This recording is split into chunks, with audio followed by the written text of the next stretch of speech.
I've had my Nutrimil for many years. Unfortunately, it does not get used as much as I would like it to, but I've been trying to do more freshly milled foods, and today I'll be baking freshly milled bread.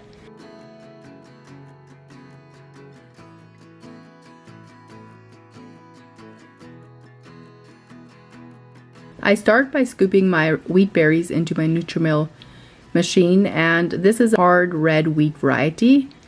This is the same stuff that we've planted on our fields, and it works just as well for freshly milled. It's not organic by any means, unfortunately, but I've been finding it really hard to find wheat berries around where we live. There are several places a few hours away where I can get them, but I'm using what I have for the time being.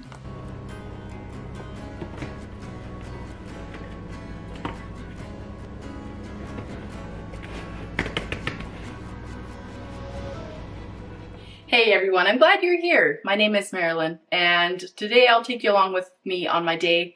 I am baking loaves of bread with freshly milled flour today, and if you are looking for a great resource to learn a bit more about the benefits of freshly milled flour, check out Sue Becker. I think she has a podcast that you can listen to. She really talks about how freshly milled flour is different from the all-purpose flour that you buy from the store. This flour has way more benefits. Because it's fresh, your body is able to assimilate more of the nutrients. Later on in this video, I'll also take you along as I make my own flakes of ham. We butchered a pig earlier in the week, and I set aside some pieces of ham. We grinded them up, and I'll be pressure canning them. It's one of our favorite ways to use pork, and I make this almost every year. We usually butcher a pig once a year, sometimes two, depending on how much we've used. But a big part of what we do on our farm is to raise our own meat. We don't buy cuts of meat from the store. I will occasionally buy deli meat, as I have yet to figure out how to make good stuff of that at home. But we usually process a beef or an elk, sometimes a moose. We also raise our own pigs and chickens. So yeah, if you're interested in that, be sure to subscribe so that you get any new videos that come out, and enjoy.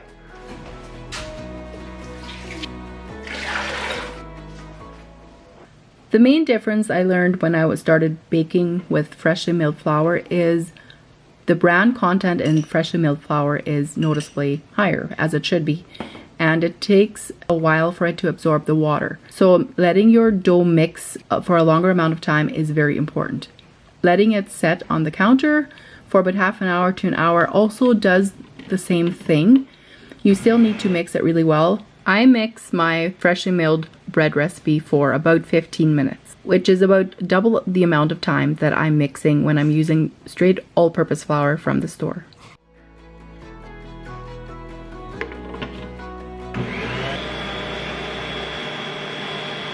As you can see, my dough looks very soft and sticky at this point. I continue adding until it starts pulling together. There is a certain feel when you're baking bread that you have to learn. That's the only way. And the only way to learn is really just to start.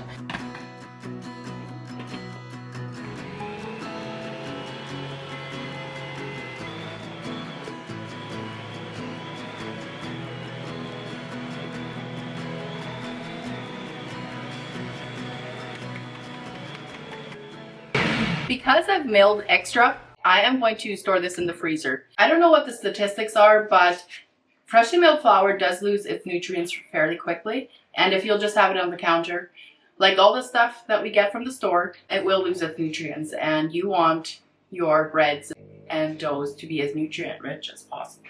So I'm going to just put this in the freezer. Next time I need it, I have some available. I don't like to do large quantities of this, but a little bit doesn't matter, and it's really handy. If you're in a pinch of time, you can just take it out and use it. We also really love biscuits made of freshly milled flour. There are certain varieties that I have yet to try. I'm excited to get some soft wheat yet, but I just have hard red here.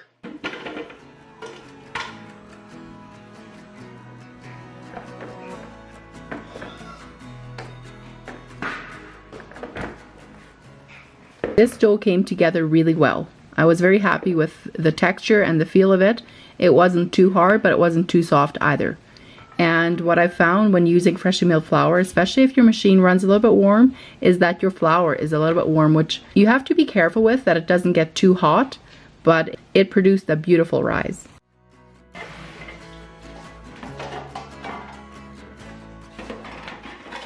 I use lard everywhere in my kitchen, and I'm oiling my pans with it here. Lard is one of those added benefits you get when you butcher your own pigs. Pig processing day on our farm is a big deal. Usually it takes the entire day, but the added nutrients and everything that we get into our freezers, it's worth the hard work.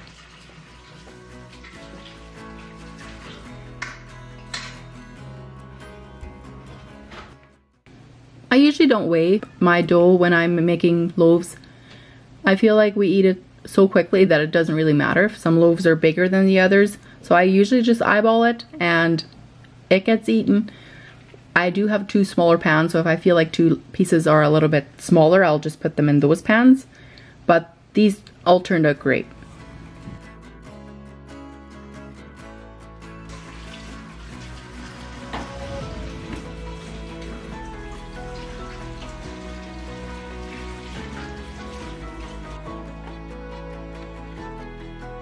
One of my first jobs was actually working in a bakery, and that's where I learned how to roll bread loaves, tuck them in, all of that. And of course you always have to pat them for some extra flavor, right?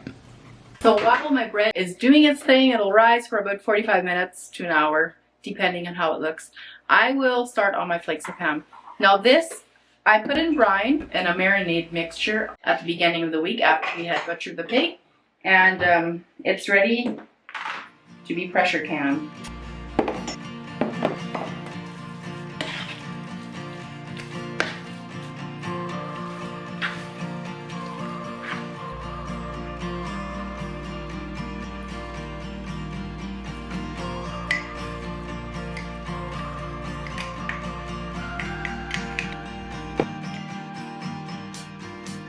I stuff the meat into jars, trying to get rid of as many air bubbles as possible. That's why a few seconds later you'll see me running the knife up and down in the meat. That is to try to get the air bubbles out and to pack the meat down as much as possible. I leave about an inch of head space. Once I am done with filling the jars, I wipe down the rims really well so that if any particles are on the lid, that will prevent sealage, and you do not want that.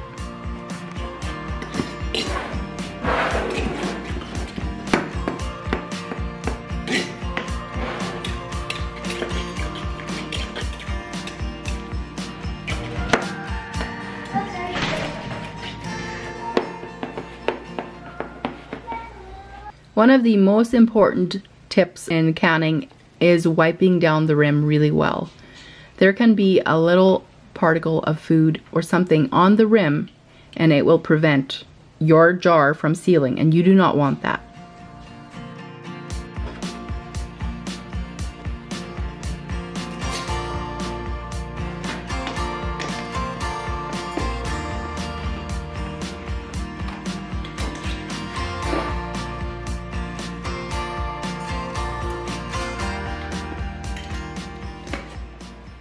If you are interested in canning your own flakes of ham or canning a whole lot of other foods, be sure to check out my recipe collection in the description notes. We have canned for many years, and it is part of how we feed our family. It is part of how we preserve nutritious food, and the recipe book below has over 25 family tested recipes that you can check out. Pressure canning on a glass top stove is not recommended. I would recommend doing it either on a gas burner or on a 3-burner stove outside. That's what I usually prefer to do. I have an old stove that I'm willing to take the risk, but you always run the risk of your glass could possibly break. And I've done this a few times already, so I'm confident it should be fine. But it's recommended to pressure can outside on a gas burner if you have that available to you.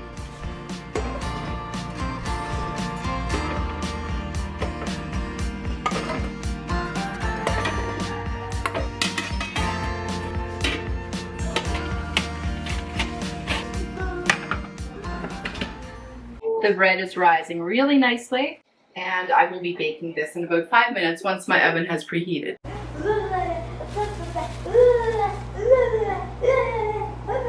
It is one of those days where it's honestly too hot to be cooking and pressure canning. But Flakes of Ham doesn't wait. There's a 3-day period where it sits in a brine made of brown sugar and some curing salts as well as other salt.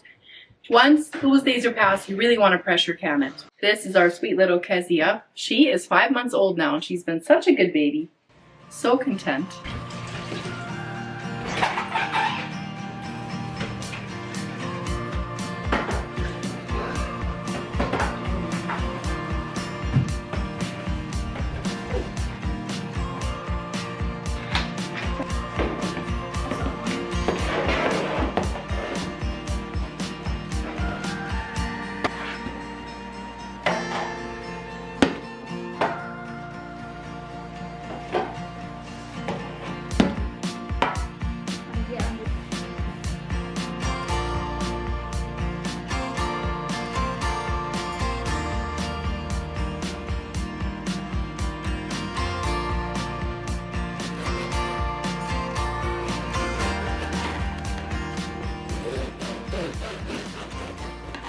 So I have my pressure canner going and the PSI is starting to rise.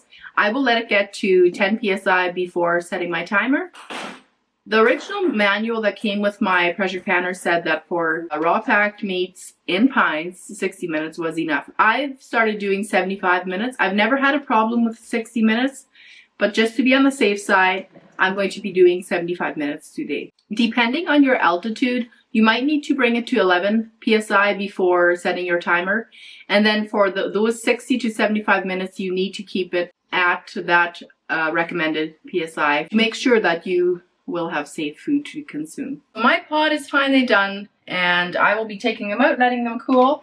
I'll show you what the finished product looks like. It's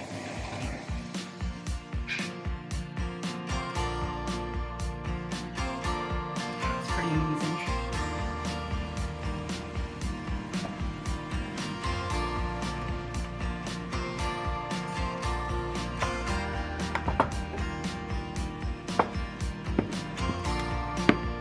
One thing that I noticed when I started pressure canning on top of water bath canning was that siphoning is a bigger issue with pressure canning. If the pressure releases too quickly, once your time is done, the liquid can siphon out of your jars. I haven't yet found a technique that makes it 100% avoidable, but what helps is to leave the canner closed until they have cooled down a little bit, and then you can remove them with less siphoning.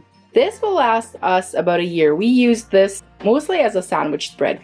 It's also really good in omelets. Thanks for coming along on my busy day in the kitchen this week, and it was too hot of a day to really be doing this, but some things can't wait, and we got it done. I am making a big pot of cheesy ham chowder. It's on the stove right now. We'll have it with some fresh bread. It'll be so good.